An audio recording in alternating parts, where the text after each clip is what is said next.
آج دنیا میں پتہ ہے ہم کسی بڑے بزرگ شخصیت کو ڈھونڈ رہے ہوتے ہیں، کسی عالم دین سے پیار ہوتا ہے، کسی پیر صاحب سے محبت ہوتی ہے، بندہ کہتا ہے جا کے یار ان سے دعا کروا لوں میرا کام ہو جائے گا۔ اللہ کے فرشتے، اور وہ بھی کتنے، 70,000 صبح سے شام تک روزہ دار کے لیے دعائیں کر رہے ہیں، سبحان اللہ، جس میں نفل کا ثواب فرض کے برابر، فرض کا ثواب 70 گنا بڑھا دیا جائے گا۔ رمضان مبارک کی جب پہلی رات آتی ہے، اللہ پاک اس امت کی طرف نظر رحمت فرماتا ہے، اور جس پر اللہ نظر رحمت فرمائے اسے کبھی عذاب نہ دے گا۔ اس سے کیا پتہ چل رہا ہے؟ 2-3 باتیں آ گئی ہیں کہ پہلی رات بڑی امپورٹنٹ ہے، آخری رات تو ہے ہی امپورٹنٹ، وہ بعد میں بتاؤں گا، مگر چونکہ ابھی پہلی رات آنے والی ہے نا، first night of Ramzan is very important. آپ نے سنا اس رات ہمیں یہ 2 رکعتیں پڑھنی ہیں، پھر فرمایا اس رات اللہ جس پر نظر رحمت فرمائے گا اس پر کبھی عذاب نہیں ہوگا، اور پھر کیا فرمایا کہ پہلی رات آسمانوں کے دروازے کھول دیے جاتے ہیں، سبحان اللہ۔ تو یہ خاص رات ہے، فرمایا اس مبارک مہینے میں بخشش کے پروانے بانٹے جائیں گے۔ کون سا وقت بڑا سینسٹیو ہے؟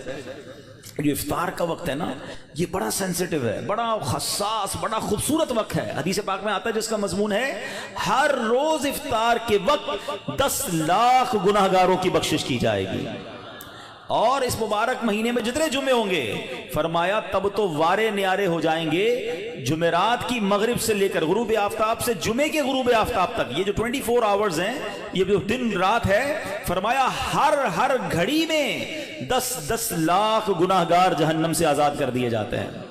اور وہ بھی کون سے؟ جن پر جہنم واجب ہو چکی تھی، گناہوں کی وجہ سے جن پر جہنم واجب ہو گئی، وہ گناہگار بخشے جائیں گے۔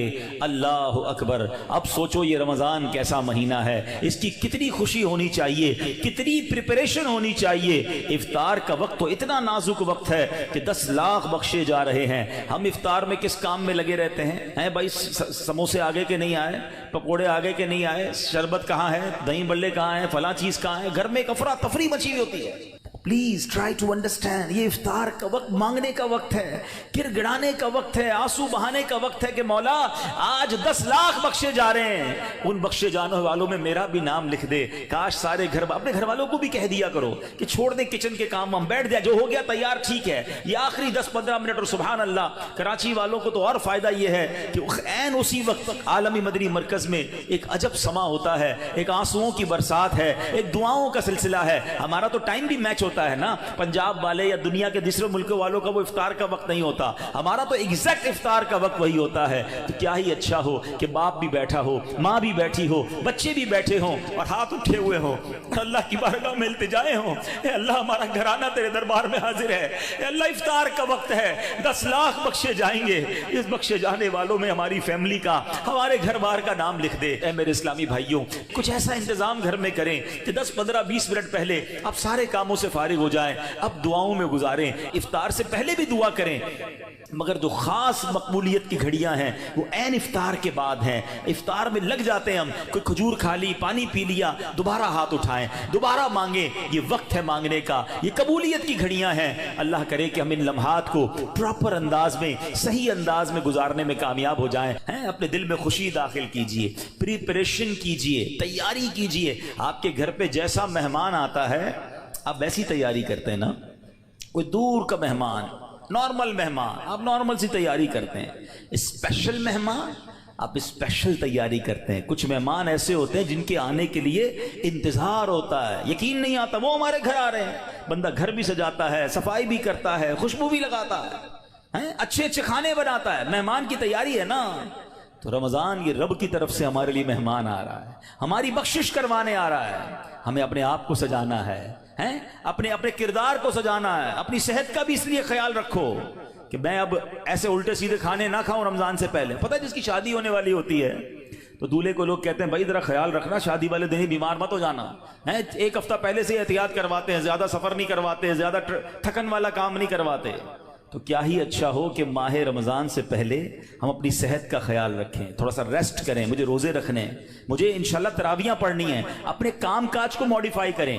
آپ بہت بیزی رہتے ہیں کاروبار میں، نوکری میں، تو کوشش کریں کہ کوئی ایسی ترتیب بنائے کہ میرا کچھ کام کم ہو جائے تاکہ میں روزے رکھ سکوں، میں عبادت کر سکوں۔ ساری زندگی پڑی ہے کام کرنے کے لیے، لیکن عجیب بات پتہ ہے کیا ہے، اس وقت 2 قسم کی تیاریاں ہو رہی ہیں۔ ہوں گے کچھ نیک لوگ جو انشاءاللہ عبادت کی تیاریاں، تلاوت کی تیاریاں، خوب روزے، تراویح اور اس کے بارے میں سوچ رہے ہوں گے،